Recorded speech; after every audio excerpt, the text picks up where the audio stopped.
Oi, gente, tudo bem? Sejam muito bem-vindos ao Talk Gabi. Hoje é um episódio muito especial e muito importante também. Eu estou aqui com um convidado e, além de estar com um convidado, também vocês podem ouvir o podcast pelo Spotify e também pelo YouTube com vídeo.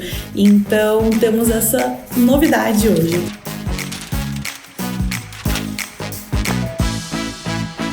Eu estou com o Chicão, que é CEO e cofundador da BIS. E, Chicão, se presente, por favor. Eu sou isso, sou o Chicão.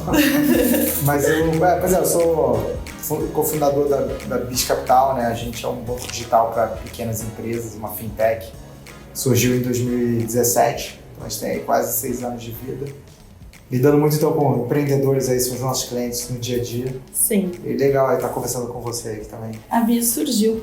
gente, antes de mais nada, antes da gente continuar, vou avisar pra vocês que tem a Fê aqui junto com a gente. Então, hoje não é o Rode, a Fê está aqui, então eu vou falar com ela também. E me conta, como é que a BIS surgiu? Então, a BIS surgiu assim, de uma necessidade, acho que eu e o Cristiano, que é meu cofundador, assim, a gente sempre teve empresa, né? A gente sempre foi empreendedor, sempre teve negócio. E aí, uma coisa que era uma dor muito grande era essa coisa de relacionamento com o banco, assim, né? Ele, quando chegava assim pra mim e falava assim, não, vinha aí o gerente do banco, me dava até calafrio, assim, você fala, pô, Deus, não quero falar, pô, era sempre aquele assunto meio chato. E a gente tinha muita dificuldade nessa coisa de conseguir crédito, conseguir resolver os problemas ali, abrir conta, enfim, às vezes coisas bem básicas como abrir uma conta. Então, quando a gente começou a pensar, né, em 2016, a gente queria abrir um novo negócio, a gente tinha tido outros negócios no passado, e aí a gente pensou, pô, a gente precisava, com todo esse movimento de fintechs, cara, a gente tem que criar uma fintech focada em pequenas empresas e focada em oferecer serviços financeiros para pequenas empresas, né? Porque a gente via que tinha uma demanda absurda e todo mundo que a gente conversava que tinha empresa reclamava muito assim, do relacionamento com o banco. A ideia surgiu daí. Então, a BIS começou primeiro oferecendo crédito para o microempreendedor. É isso, a gente começou lá em 2017, o primeiro produto que a gente lançou foi justamente crédito para pequenas empresas, né? Não só para micro e pequenas empresas. Muito com essa visão, assim, de o crédito é a maior dor de todas, né? Todo mundo quer crédito e é muito difícil conseguir, demora. Muitas vezes você demora muito até para receber um não, né? E até dos princípios que a gente tinha, cara, a gente precisa responder rápido, mesmo que seja um não. Né? Óbvio, a gente não pode prometer aqui o impossível, então a gente também diz não no crédito, mas a gente queria muito criar uma empresa, né, uma plataforma para fazer essa intermediação e facilitar o acesso ao crédito, né? Não, com diferentes, até nossa visão sempre foi até de operar com diferentes instituições financeiras.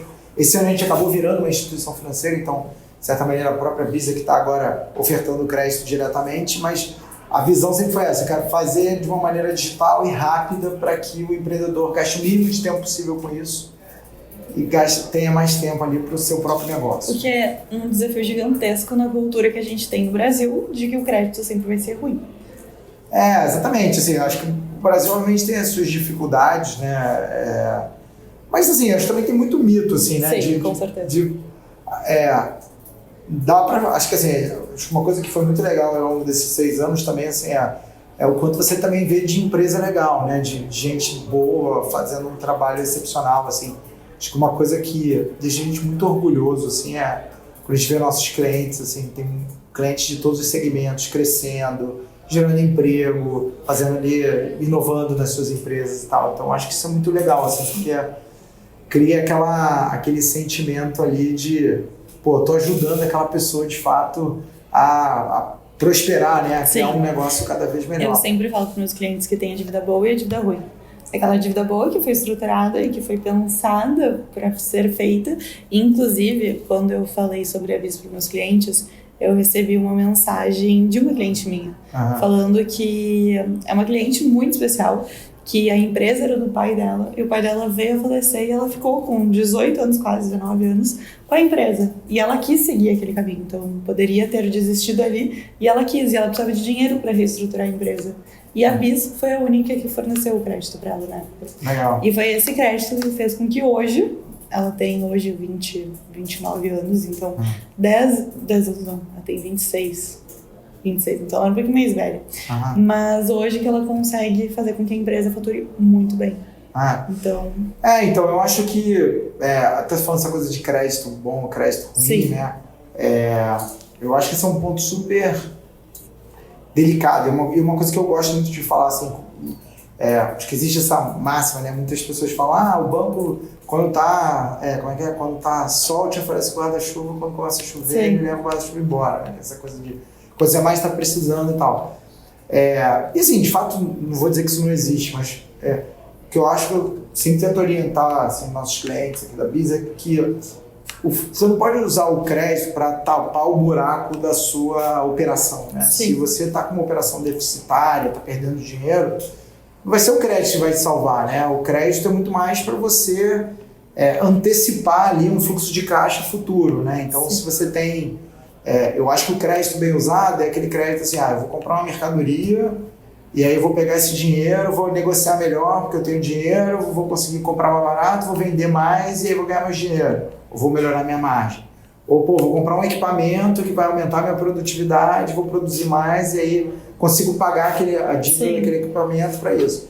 Então, acho que esse é o crédito bom, né? É o crédito que aumenta, de alguma maneira, a rentabilidade, a produtividade da empresa no longo prazo. E aí você está pegando um dinheiro para investir ali para fazer.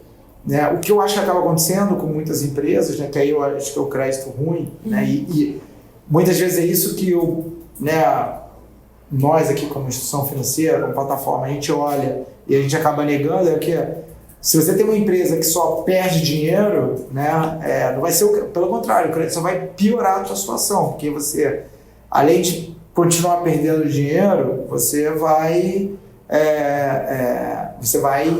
perder dinheiro com juros. Pagar juros, exatamente. Você vai ter que pagar mais uma despesa ali, que é os juros daquele capital, né? E devolver o capital também, em última análise, né? Então, para mim, acho que esse é muito...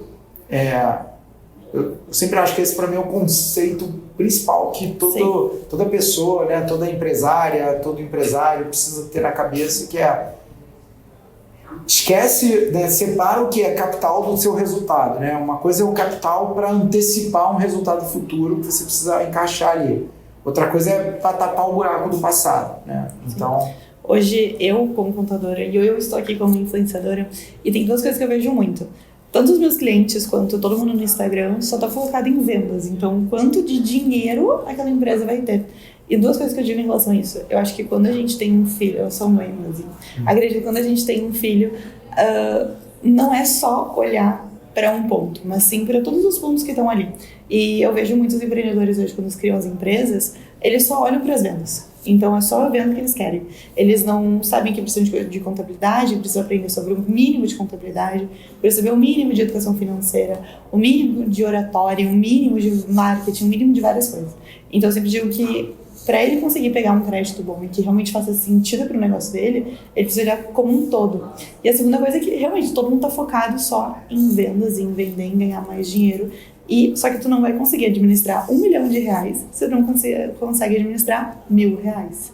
Então hoje eu vejo, a Biz hoje não trabalha com MEIs, né, só com empresas maiores.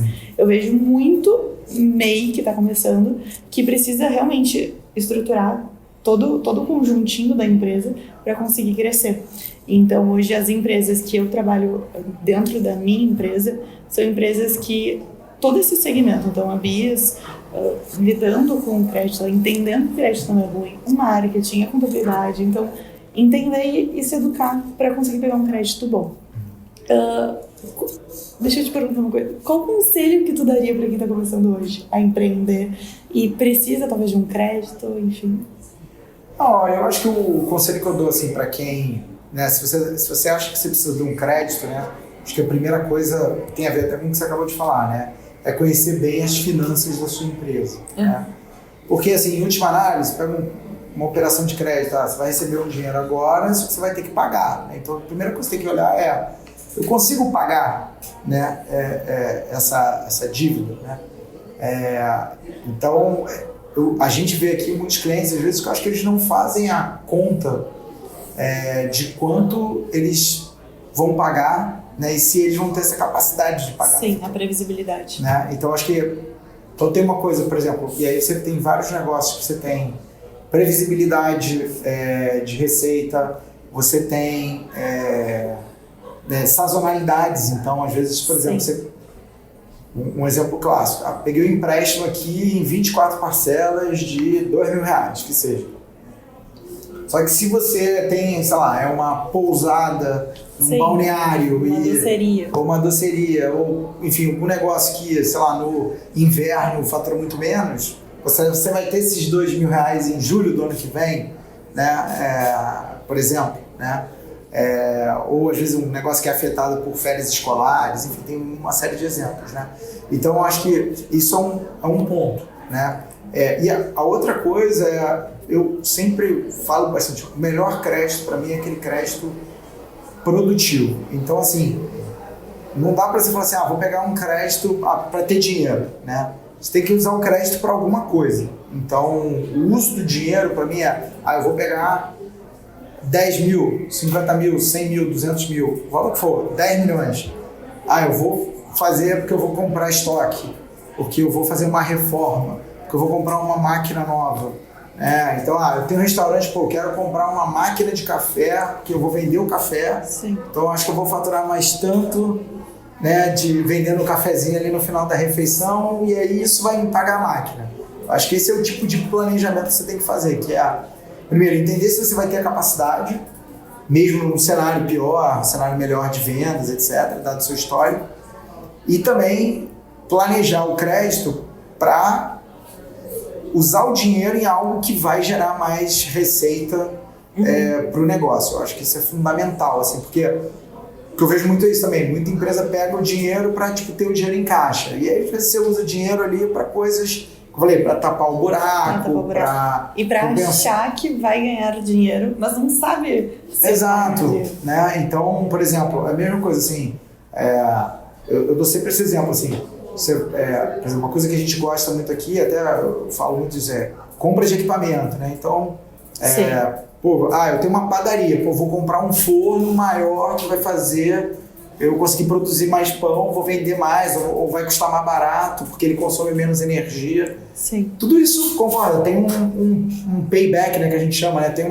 O dinheiro vai voltar em algum momento, então, seja porque ele vai te reduzir custo, etc. Então, é um investimento bom que você pode fazer e que que vai conseguir fazer gerar uma das maiores dificuldades, eu como contadora não tenho tanto essa imprevisibilidade no retorno, e eu sempre pensava como que eu posso ajudar os meus clientes a essa previsibilidade, que foi o que tu falou de daqui a 24 meses, será que eu vou ter a previsibilidade para pagar?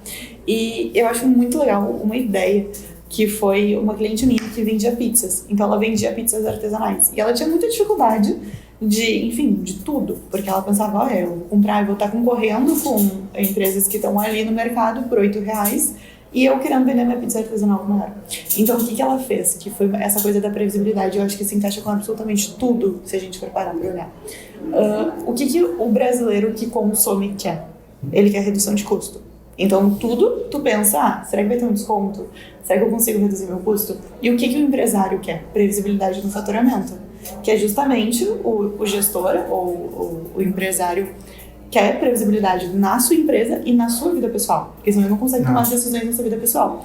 Então, o que junto com essa minha cliente, o que ela fez, eu achei incrível para a vida dela.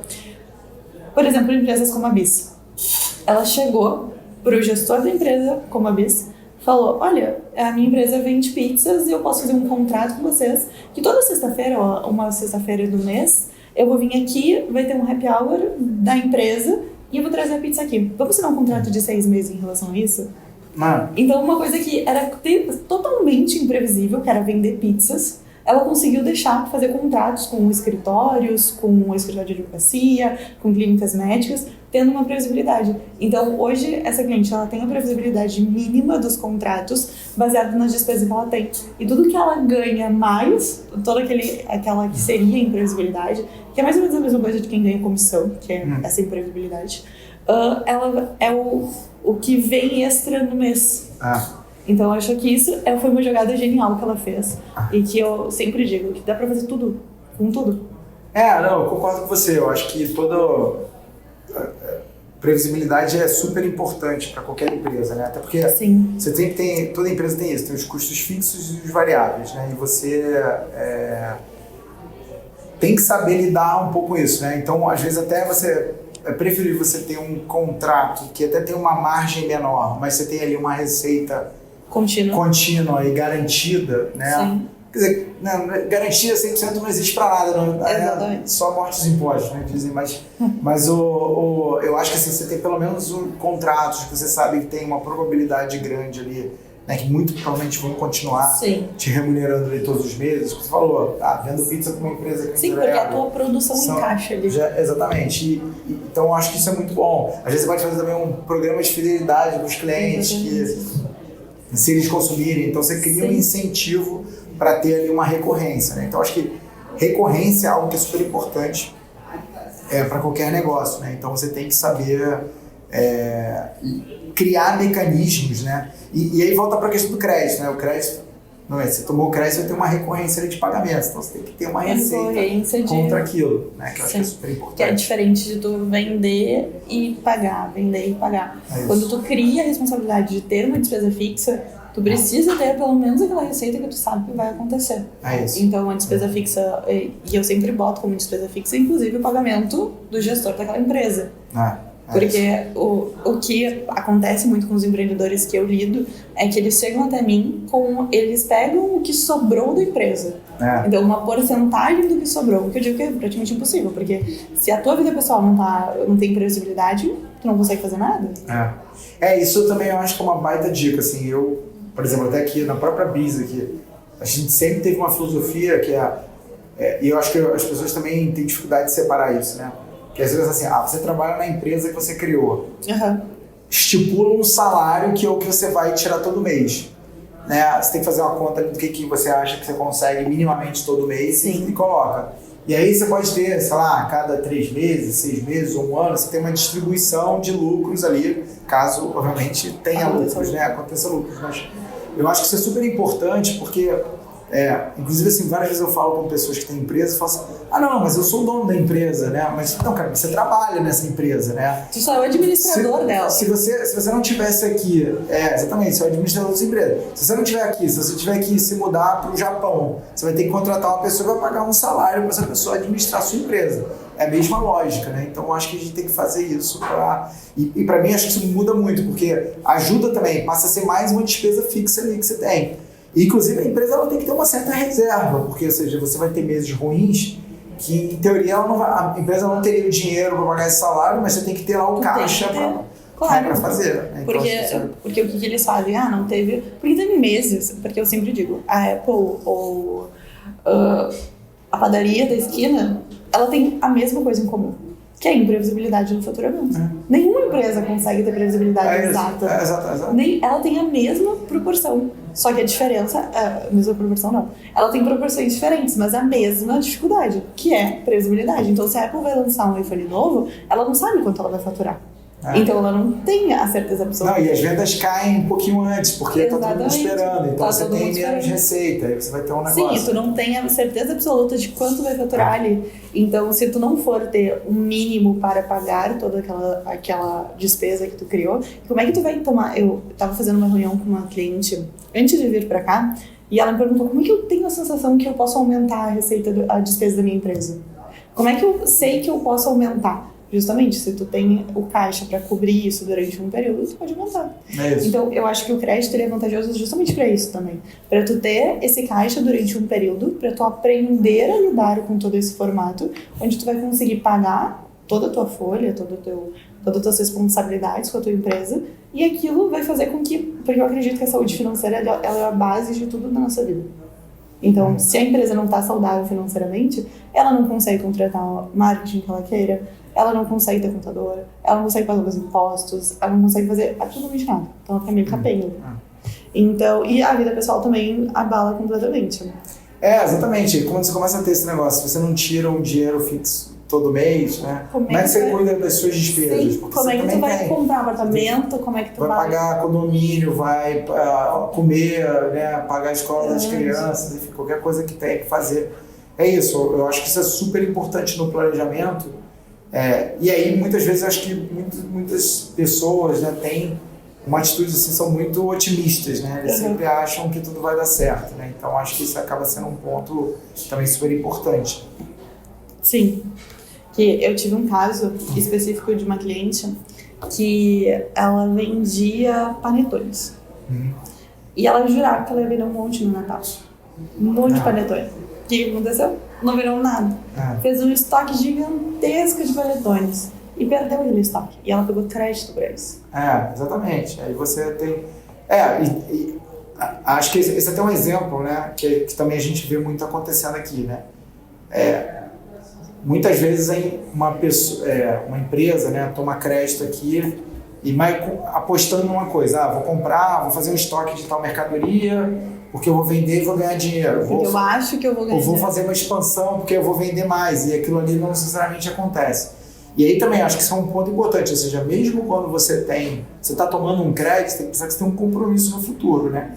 Então também você tem que pensar o seguinte, cara, se eu fizer isso e der tudo errado, como é que eu saio dessa situação, né?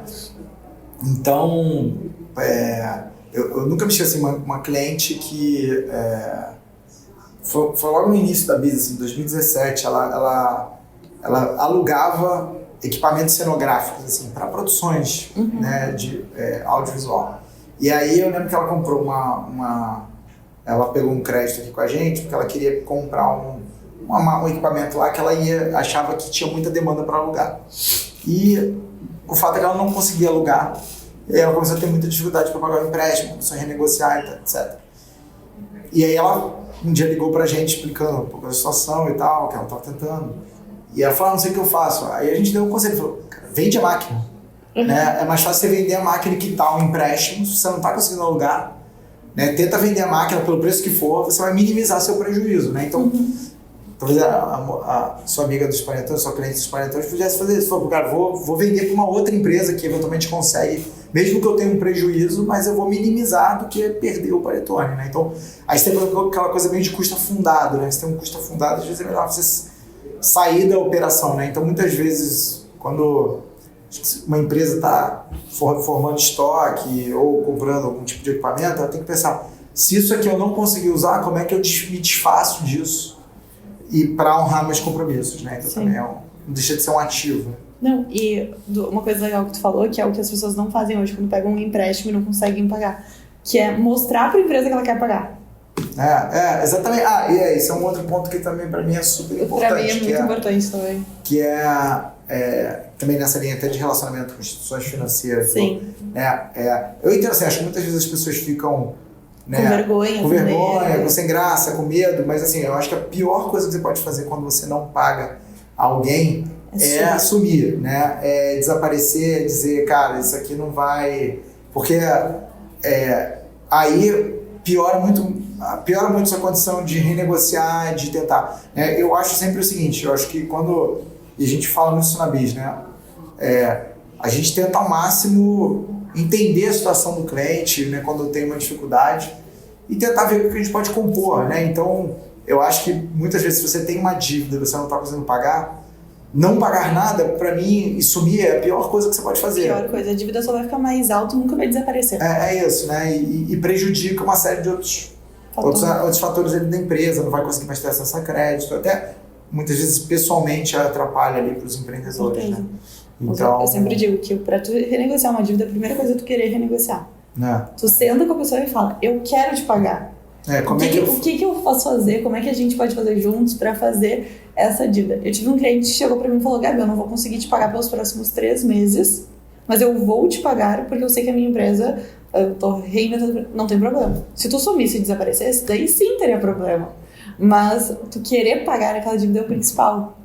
É isso, não concordo. Porque, você fala, de um lado tem a pessoa que tem a dívida, do outro tem a pessoa que quer o dinheiro. Que quer o dinheiro, né? Então, acho que é tentar sempre renegociar e conseguir encontrar ali um bom termo para todo mundo ajuda bastante. Sim. E deixa eu te perguntar outra coisa sobre essa relação. Achei muito legal que a cliente das máquinas ligou para cá. Como é que é essa relação da BIS com os clientes? Olha, a gente tenta até uma coisa muito interessante, né? Porque a gente tem um slogan aqui, né? Que a gente fala que a gente é super digital, mas ao mesmo tempo super humano. Né? Porque as pessoas confundem muito, até assim, né? Quando se fala assim, uma empresa, uma fintech, uma empresa digital, né? Porque não existe aquele contato como a gente está tendo aqui, né? Não, pessoal, é personificação. Né? Mas uma coisa que a gente sempre fala aqui para todo mundo da BIS, né? Fala, cara, o fato do contato não ser pessoal não significa, cara, que a gente não pode criar relações fortes com os nossos clientes e que a gente vai tratar mal. Muito pelo contrário, a gente quer tratar muito bem os nossos clientes. Então, assim, eu acho que o que a gente tenta fazer aqui independente do contato ser digital, seja por WhatsApp, e-mail, SMS, qualquer coisa, né, Zoom, né, o YouTube, a gente tentar estar próximo do cliente, o cliente se sentir. E eu acho que a gente vem conseguindo fazer isso bem, assim, acho que os nossos clientes, eles reconhecem assim, a nossa qualidade do atendimento, mesmo não estando ali pessoalmente, né? Às vezes é melhor você tratar bem o cliente mesmo que seja à distância do que receber, mas tratar mal, né? Sim. Então, acho que e o que a gente tenta fazer, assim, acho que além disso, né, tem uma coisa que eu gosto muito, que é uma palavra que está meio na moda, mas é uma palavra muito boa, que é empatia, né? Então, assim, eu acho que a gente, aqui na BIS, a gente, né, eu, o Cristiano, os fundadores e boa parte aqui do time, cara, todo mundo é empreendedor, né? No fundo, a gente também está no mesmo barco, a gente está montando um negócio, a gente tem conta para pagar, a gente faz coisa errada, a gente perde dinheiro, a gente conserta. Então, eu acho que a gente tenta também se colocar muito ali na pele daquela pessoa que está empreendendo para tentar ajudá-la. Assim, sim. Eu quero te fazer outras 2 perguntas, porque eu sei que tu tem compromisso às 4h30. Últimas 2 perguntas. A primeira, qual conselho se tu daria para ti do passado? Que tu gostaria que alguém tivesse te dado? Olha, eu acho que o conselho que eu daria para mim, assim, quando eu tava começando, né, eu acho que é sempre ter muita humildade, assim, porque acho que a pessoa que tá empreendendo, ela, uma vez eu ouvi essa frase, assim, quando eu tava começando até o meu primeiro negócio, ela me caiu mal, assim, né, até de um outro empreendedor, ele falou assim, cara, o empreendedor naturalmente é meio arrogante, né, e de certa maneira né, acho que a pessoa que monta uma empresa, só você pensar assim, né? Tem aquela estatística lá que mais da metade 80% das empresas não duram mais do que 5 anos, né? Então, se você monta uma empresa, de certa maneira você está apostando contra a probabilidade maior, né? Então, você está dizendo, não, eu sou muito bom, ou eu sou muito boa aqui, né? Porque em tese vai dar errado, a probabilidade maior é dar errado, mas meu negócio é muito bom, eu sou muito bom e a gente vai dar certo. Então, a arrogância, ela, de certa maneira, está sempre próxima ali de quem monta uma empresa. E eu acho que, com o passar do tempo, assim, eu acho que você... acho que tem muito essa coisa, né? Acho que a pessoa que está empreendendo tem muita essa visão assim, não, eu vou fazer, eu vou acontecer, eu vou vender, eu vou trazer as melhores pessoas, eu vou conseguir dinheiro, eu vou fazer isso, eu vou fazer aquilo. Então, e eu acho que ter ali, acho que humildade nesse sentido, assim, de saber, cara, as coisas são difíceis, os tempos é uma jornada longa, você vai ter contratempos e tal.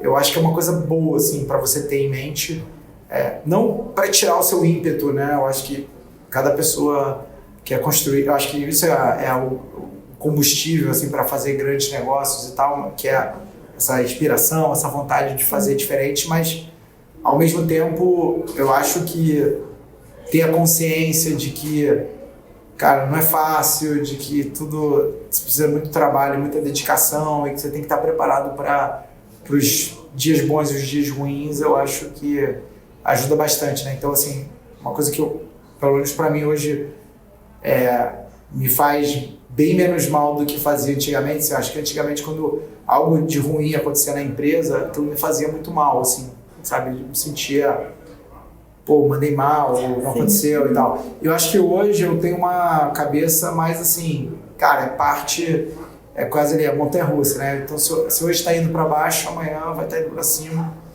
E eu acho que isso, pessoalmente, me ajuda bastante, assim, a lidar no dia a dia com as frustrações e tal. Então, acho que acho que meu conselho é esse, cara, desenvolver essa resiliência desde o dia zero, isso é super importante. Adorei. E a última pergunta, que é uma pergunta que eu não tinha te falado que eu queria fazer, mas eu tenho 26 anos e hoje eu cuido de uma equipe de 7 pessoas. E a minha maior dificuldade como empresária é cuidar de pessoas, é gerenciar a equipe. E hoje a BIS tem mais de 120 pessoas trabalhando aqui dentro. E eu quero teu conselho, porque eu tava falando com as meninas, tu tá aqui dentro, tu tá aqui falando com as pessoas, tu tá aqui trabalhando, tu tá aqui olhando pra todo mundo. Como é que... Me dá uma dica, por favor.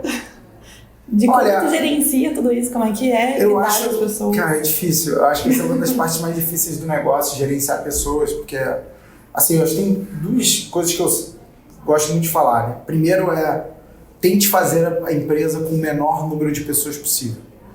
Aliás, eu acho uma coisa muito curiosa, né? Se você lê matérias sobre empresas, startups, qualquer segmento, e eu acho que esse tem um lado bacana, eu gosto disso também. As pessoas enchem a boca para falar, não, minha empresa tem 100 e tantos funcionários, tem 200 e tantos funcionários. E eu acho que uma coisa que eu passei a valorizar mais ao longo do tempo, né? Eu admiro muitas empresas que têm poucos funcionários e fazem muita coisa, né? Porque fazer com 100 mil funcionários é fácil fazer um monte de coisa, né? Difícil fazer com 5, com 2, com 7, né? Que são poucas pessoas. Então, assim, eu acho que uma dica que eu dou é sempre tenha o mínimo de pessoas necessário, porque eu acho que é mais fácil gerenciar. Sim. E o número de conflitos e desafios ele vai crescendo à medida que o time vai crescendo. Acho que esse é um ponto. E a outra coisa assim, seja muito direta com as pessoas, assim, né? Eu acho que ter assim, uma relação muito transparente, sincera, eu acho que é super importante, assim, porque aí também eu acho que muitas vezes eu vejo empreendedores assim, tem a dificuldade de dar as notícias ruins, assim, né? E eu sempre falo, cara, tem muita gente que fala, pô, a parte mais difícil do negócio é contratar. Eu falo, pô, a parte mais difícil do negócio pra mim é demitir, né? Eu acho que é bem mais difícil, é uma notícia ruim que você tem que dar pra pessoa. Então, eu vejo muito, assim, quando eu falo dessa coisa de lidar com pessoas, tentar fazer, as pessoas eu acho que minimizam o trabalho que dá gerenciar um time muito grande. E quanto mais cresce, você passa a ver que você passa a gastar a maior parte do seu tempo só gerenciando o trabalho das outras pessoas. E a outra coisa é essa, procurar ter uma relação franca, aberta, direta e não fugir dos temas difíceis, né? Se a pessoa fez algo que você não concorda, etc., vai lá, fala, se resolve, não ficar guardando rancor. Né? Eu acho que isso foi uma coisa que tu me ensinou hoje. Muito obrigada por estar aqui. Fico muito honrada de poder falar contigo e de poder mostrar para as pessoas também um pouco mais sobre a BIS. E muito obrigada. Eu que agradeço aí, Gabi, a visita ao nosso escritório e espero que a gente faça outros podcasts no futuro. Gente, muito obrigada. Qualquer dúvida vocês podem me chamar e até o próximo episódio. Valeu, tchau, tchau.